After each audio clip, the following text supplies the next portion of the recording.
दोस्तों, आज की सबसे पहली और बड़ी खबर।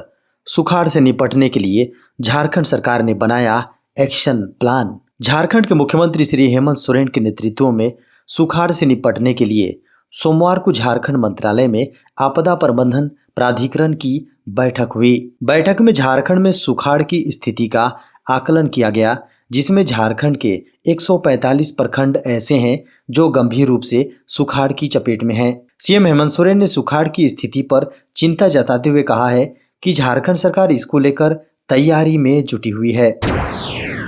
झारखंड में 3 दिनों तक होती रहेगी बारिश। झारखंड में मौसम विभाग के अनुसार 13 सितंबर तक भारी बारिश हो सकती है। ऐसा बंगाल की खाड़ी में बने साइक्लोनिक सर्कुलेशन के कारण हो रहा है। इससे निम्न दबाव बना है। मौसम केंद्र ने पूर्वानुमान किया है कि 14 और 15 सितंबर को लगभग पूरे झारखंड में हल्के से मध्यम दर्जे की बारिश होगी। मौसम विभाग ने दक्षिणी ओडिशा में बने लो प्रेशर एरिया वाले क्षेत्र के कारण गंगीय पश्चिम बंगाल में मंगलवार सुबह तक भारी से बहुत भारी बारिश का अनुमान जताया है। मौसम विभाग ने पश्चिम बंगाल तट के साथ साथ ओडिशा में गोपालपुर के पश्चिम उत्तर पश्चिम में 110 किलोमीटर दूर तक कम दबाव के क्षेत्र के कारण 40 से 50 किलोमीटर प्रति घंटे से लेकर 60 किलोमीटर प्रति घंटे की रफ्तार तक तेज हवाएं चलने की चेतावनी दी है। दोस्तों, बेहद बड़ी खबर है। झारखंड में शिक्षक की जगह सृजित होंगे गुरुजी पद। झारखंड में शिक्षक अब गुरुजी कहलाएंगे। झारखंड सरकार ऐसी पहल कर रही है। यह बात झारखंड के शिक्षा मंत्री श्री जगन्नाथ महतो ने रविवार को करिहारी के डुमरी प्रखंड प्रधान कार्यालय में कही। शिक्षा मंत्री जगन्नाथ महतो ने कहा, झारखंड सरकार शिक्षक की जगह गुरुजी पद का सृजन करेगी ताकि सभी शिक्षक को गुरुजी कहकर मान दें। झारखंड में 25,000 शिक्षकों की भर्ती की प्रक्रिया कर रहे हैं। जल्द ही बहाली होगी। उन्होंने कहा कि हमारी सरकार जल्द पिछड़ों को 27% आरक्षण देगी। प्रधानमंत्री नरेंद्र मोदी ने किया वर्ल्ड डेयरी समिट का उद्घाटन।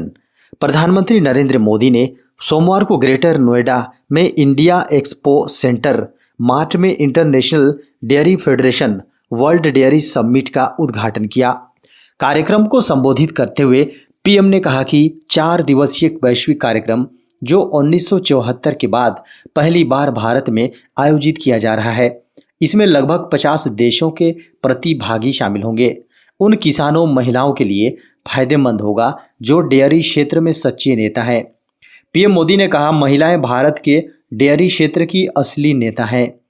प्रधानमंत्री ने कहा कि वर्ष 2014 में भारत ने 146 मिलियन टन दूध का उत्पादन किया है। अब यह बढ़कर 210 मिलियन टन हो गया है। इसका मतलब है कि लगभग 44% की वृद्धि हुई है। पीएम ने कहा कि छोटे पैमाने के डेयरी किसानों के सामूहिक प्रयासों से भारत दुनिया में डेयरी उत्पादों का सबसे बड़ा उत्पादक बन गया है। झारखंड में भी पैर पसार रहा है लंपी स्किन रोग।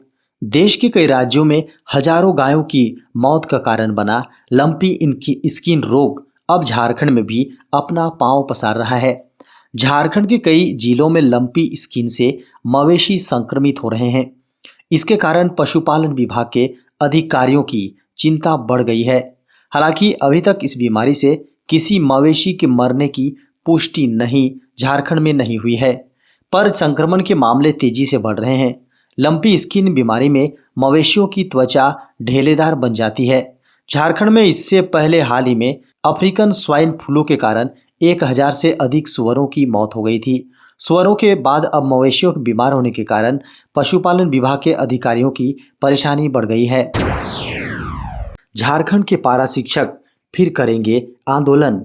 झारखंड की राजधानी रांची के मोराबादी व विधानसभा मैदान में रविवार को पारा शिक्षक संगठनों की अलग अलग मीटिंग हुई। इसमें बकाया मानदेय भुगतान और वेतनमान की मांग को लेकर आंदोलन की घोषणा की गई। इससे पहले वर्ष 2018 में झारखंड भर के पारा शिक्षकों ने अपनी मांगों के समर्थन में आंदोलन किया था। पुराना विधानसभा परिसर में रविवार को सामुदायिक सहायक अध्यापक प्रशिक्षित संघ व झारखंड राज्य सहयोगी शिक्षक संघ की संयुक्त बैठक हुई। इसमें सहायक अध्यापक को वेतनमान देकर आकलन परीक्षा लेने की मांग की गई। वहीं प्रमाण पत्र सत्यापन के नाम पर मानदेय रोके जाने का विरोध किया गया। पेट्रोल छिड़क जलाई गई अंकिता की बहन को मिली नौकरी और मुआवजा। दुमका के विधायक और मुख्यमंत्री हेमंत सोरेन के छोटे भाई बसंत सोरेन ने पेट्रोल कांड पीड़िता के घर जाकर उसकी बड़ी बहन को नियुक्ति पत्र सौंपा। अंकिता के परिवार के एक सदस्य को नौकरी देने की मांग को पूरा करते हुए उसकी बड़ी बहन को जिला उपभोक्ता फोरम में कंप्यूटर ऑपरेटर की नौकरी दी है। बता दें कि पेट्रोल कांड की पीड़िता के परिजनों को झारखंड सरकार की ओर से 10 लाख रुपए मुआवजे के साथ ही अंकिता की दादी को वृद्धावस्था पेंशन और उसके भाई का सिद्धू कान्हू उच्च विद्यालय में एडमिशन कराया गया है। अब अंकिता की बहन को नौकरी का नियुक्ति पत्र भी मिल गया है। 28 अगस्त को रांची के रिम्स हॉस्पिटल में इलाज के दौरान अंकिता की मौत हो गई थी। हालांकि दोनों आरोपियों की गिरफ्तारी हो चुकी है, लेकिन परिजन और आम जनता बिना देरी किए फास्ट ट्रैक कोर्ट के माध्यम से केस का निष्पादन करते हुए आरोपियों के लिए फांसी की सजा की मांग कर रहे हैं। भारतीय रेलवे का कमाल, पिछले साल के मुकाबले इस बार हुई अधिक कमाई। भारतीय रेलवे की मदद से रोजाना लाखों यात्री सफर करते हैं। पिछले कुछ वर्षों से कोरोना वायरस महामारी के कारण से रेलवे को काफ़ी घाटा हुआ, लेकिन इस वर्ष रेलवे ने पिछले वर्ष के तुलना में काफ़ी ज़्यादा कमाई की है। रेलवे के रेवेन्यू में 38% का इजाफा दर्ज किया गया है। एक आधिकारिक बयान में कहा गया है कि अगस्त 2022 के अंत में भारतीय रेलवे का कुल राजस्व 95,486.58 करोड़ रुपए था, जो पिछले वर्ष की इसी अवधि की तुलना में 26,271.29 करोड़ रुपए था। यहाँ इसमें 38% की वृद्धि हुई है। यात्री यातायात से राजस्व 25,276.54 करोड़ रुपए है, जो सालाना आधार पर 13,574.44 करोड़ रुपए की वृद्धि हुई है। आरक्षित और अनारक्षित दोनों सेगमेंट्स में पिछले वर्ष की तुलना में यात्री यातायात में भी वृद्धि हुई है। रेलवे ने कहा कि लंबी दूरी की आरक्षित मेल एक्सप्रेस ट्रेनों की वृद्धि यात्री और उपनगरीय ट्रेनों की तुलना में तेज रही है। देश में जल्द शुरू होगा ई हाईवे। एक और जहां लगातार इलेक्ट्रिक गाड़ियों को सरकार बढ़ावा दे रही है और लोगों को इसके लिए प्रोत्साहित कर रही है, वहीं दूसरी ओर सड़क एवं परिवहन मंत्री नितिन गडकरी अब इलेक्ट्रिक हाईवे की तैयारी कर रहे हैं। नितिन गडकरी ने कहा कि हम हाईवे पर सौर ऊर्जा का इस्तेमाल करेंगे, जिसकी मदद से न सिर्फ गाड़ियों को चार्जिंग का विकल्प मिलेगा, बल्कि अन्य तरह की सुविधाएं भी मिलेंगी। नितिन गडकरी ने कहा कि सरकार सौर ऊर्जा को मजबूती के साथ आगे बढ़ा रही है और इसका पूरा समर्थन कर रही है। हम सौर ऊर्जा और पवन ऊर्जा के जरिए इलेक्ट्रिक वाहनों को चार्ज करने के सभी विकल्पों पर काम कर रहे हैं।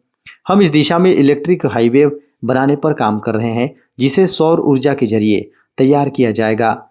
इसकी मदद से भारी वाहनों जैसे ट्रक, बस आदि को चार्ज किया जा सकेगा।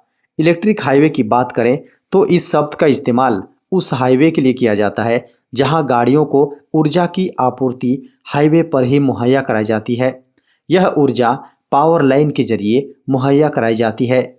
गडकरी ने कहा कि सरकार सभी टोल प्लाजा पर सौर ऊर्जा को बढ़ावा दे रही है और इस दिशा में हर संभव मदद कर रही है। टोल प्लाजा को सौर ऊर्जा से लैस करने के लिए काम किया जा रहा है। झारखंड में बड़ा हादसा, ट्रक और बस की भिड़ंत में 3 लोगों की मौत। झारखंड के हजारीबाग जिले में सोमवार को 45 तीर्थयात्रियों को ले जा रही एक बस और ट्रक की जोरदार टक्कर हो गई। हादसे में कम से कम 3 लोगों की मौत हो गई और 1 दर्जन अन्य घायल हो गए। झारखंड के हजारीबाग के इस घटना में शामिल बस में 45 तीर्थयात्री सवार थे, जिसकी टक्कर बस से होने के बाद 3 लोगों की मौत हो गई। पीएम मोदी को मिले 1200 उपहारों की होगी नीलामी। खिलाड़ियों और राजनेताओं सहित जीवन के विभिन्न क्षेत्रों के लोगों द्वारा प्रधानमंत्री नरेंद्र मोदी को उपहार में दी गई 1200 से अधिक वस्तुओं की नीलामी 17 सितंबर से की जाएगी और इससे होने वाली आय नमामि गंगे मिशन में जाएगी। National gallery of modern art के महानिदेशक अद्वैत गडनायक ने कहा कि नीलामी वेब पोर्टल के माध्यम से आयोजित की जाएगी और यह नीलामी 2 अक्टूबर को खत्म होगी। बताया कि आम आदमी और साथ ही भारत की समृद्ध संस्कृति और विरासत की प्रतिनिधित्व करने वाले विभिन्न गणमान्य व्यक्तियों द्वारा उपहारों की एक विस्तृत श्रृंखला की नीलामी की जानी है। उपहारों का आधार मूल्य 100 रुपए से 10 लाख रुपए तक है। झारखंड के किसानों के बीच सरकार बांटेगी 20 करोड़ रुपए का बीज। झारखंड सरकार ने किसानों को सुखाड़ में राहत देने की पहल की है। किसानों के बीच 20 करोड़ का बीज कृषि विभाग विशेष फसल विस्तार योजना के तहत बांटेगा। किसानों को यह बीज 100% अनुदान पर दिया जाएगा। कृषि विभाग ने इसका राज्यादेश जारी कर दिया है। इससे लगभग 25 से 26 हजार हेक्टेयर में खेती हो सकेगी। सूर्यमुखी, मूंगफली, मड़ुआ, मक्का, सरसों और चना का बीज बांटा जाएगा। वर्तमान मौसम को देखते हुए कृषि विभाग ने निदेशक को अधिकार दिया है कि वह अपने अनुसार निर्धारित लक्ष्य बदल सकते हैं। बीज का वितरण बिरसा फसल विस्तार योजना के तहत होना है। यह योजना पहले विशेष फसल योजना के नाम से चलती थी और पिछले 3 साल से नहीं चल रही थी।